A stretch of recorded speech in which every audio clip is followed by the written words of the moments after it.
Terus yang terakhir menurut saya yang paling pentingnya adalah bagaimana ke depan ini di era pemerintahan Presiden Prabowo ini, hukum itu benar-benar ditegakkan, tetapi juga pengawasan harus ketat. Jangan sampai terjadi lagi ya, misalkan ada pimpinan institusi penegak hukum tersangka karena bertemu dengan tersangka korupsi.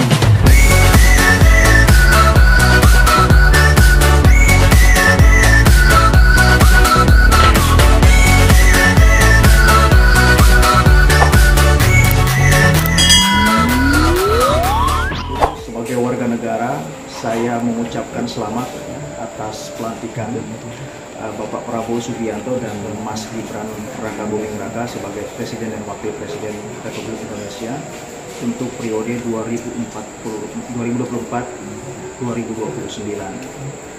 Terkait dengan adanya beberapa menteri yang sudah dilantik ya, dan beberapa kepala badan, saya kira itu adalah hak prerogatif Presiden untuk memilih, mengangkat dan melantik mereka.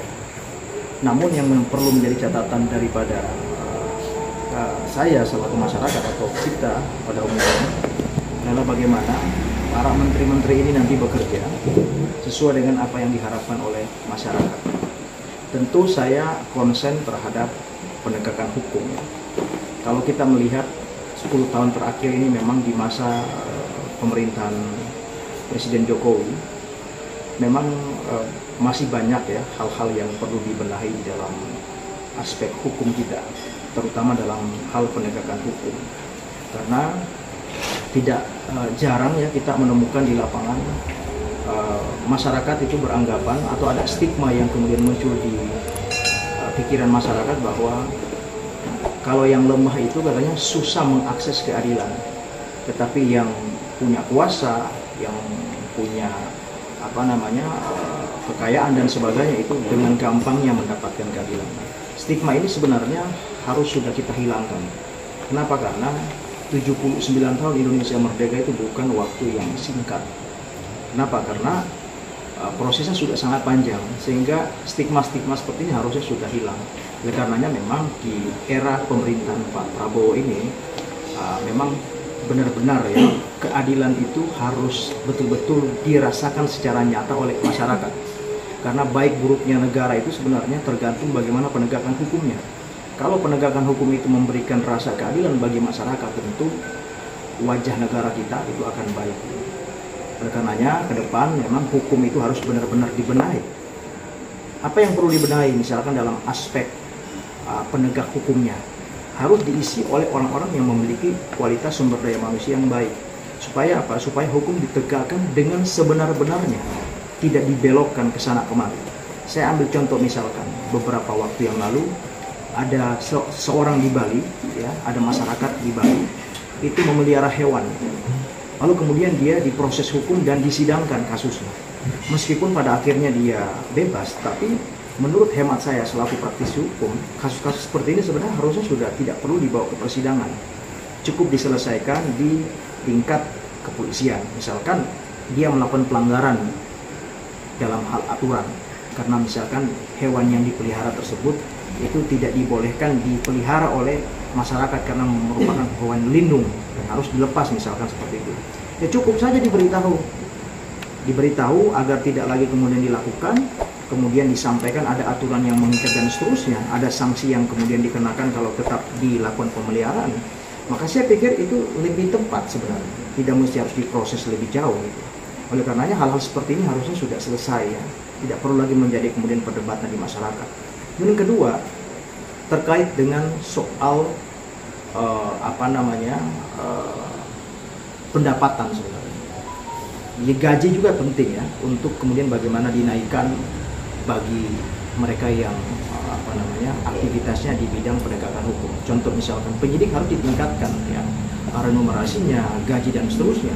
Kemudian begitu pun juga jaksa penuntut umum juga harus ditingkatkan pendapatan mereka, gajinya dan sebagainya. Juga begitu dengan hakim, dinaikkan gajinya, kemudian diberikan fasilitas yang baik dan seterusnya. Kenapa? Karena mereka yang bekerja di institusi penegak hukum inilah mereka yang bisa kemudian melakukan kontrol terhadap bagaimana aturan itu ditegakkan.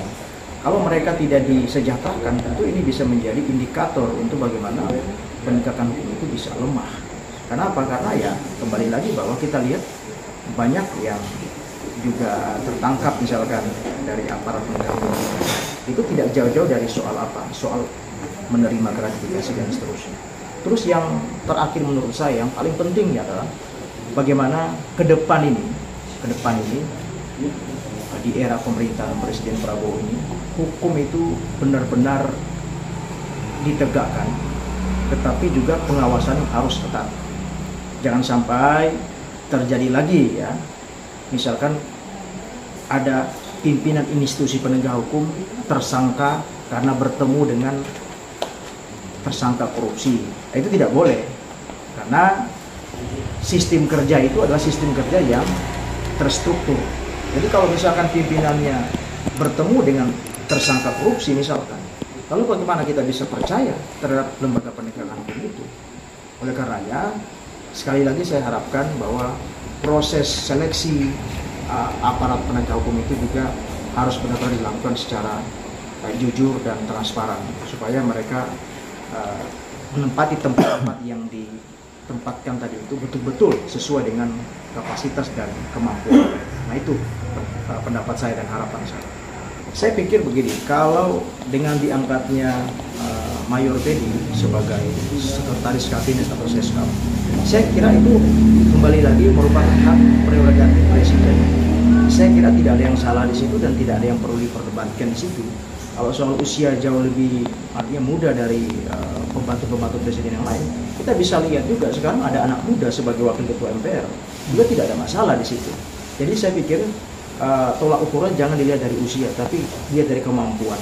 Dan yang perlu digarisbawahi adalah status seskap ini sekarang beda dengan seskap di zaman Pak Jokowi.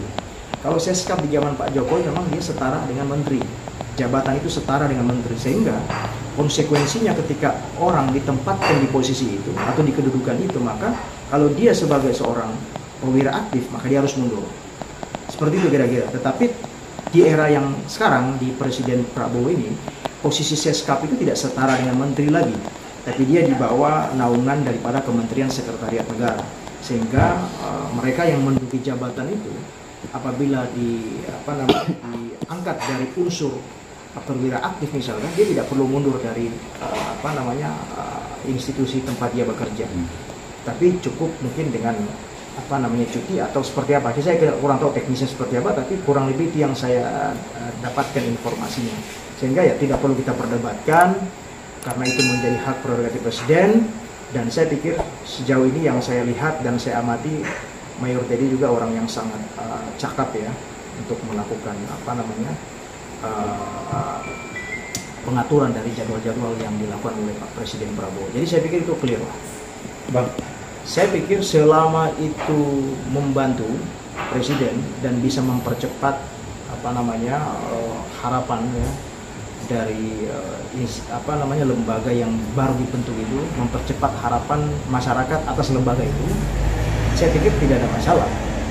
Karena kan Raffi Ahmad kalau saya lihat kan memang dia diangkat sebagai utusan khusus presiden di bidang itu ya, di bidang ekonomi kreatif kalau nggak salah ya. Saya kira sejauh ini yang saya amati masih oke-oke saja gitu kan. Yang penting memang tugas itu dijalankan dengan baik ya, sesuai dengan apa yang diharapkan masyarakat untuk bidang itu.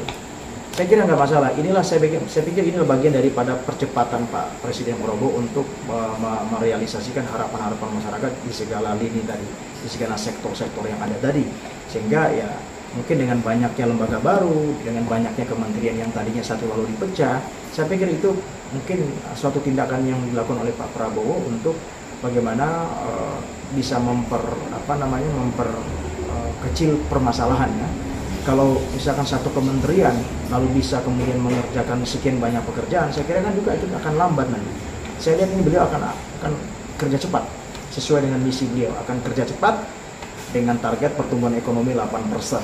Nah, kita lihat nanti mudah-mudahan menteri-menteri yang diangkat ini dengan adanya lembaga-lembaga baru, job-job baru ini bisa mempercepat apa yang menjadi visi misi daripada Presiden Prabowo. Itu.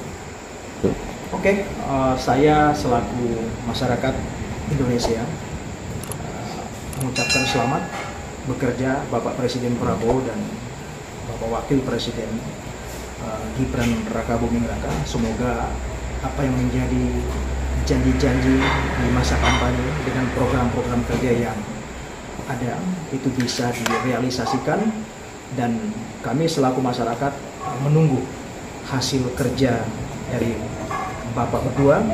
Semoga selalu diberikan kemudahan, dan tentunya semoga Pak Prabowo menjadi pemimpin yang tegas sebagaimana yang kita lihat dalam setiap pidato.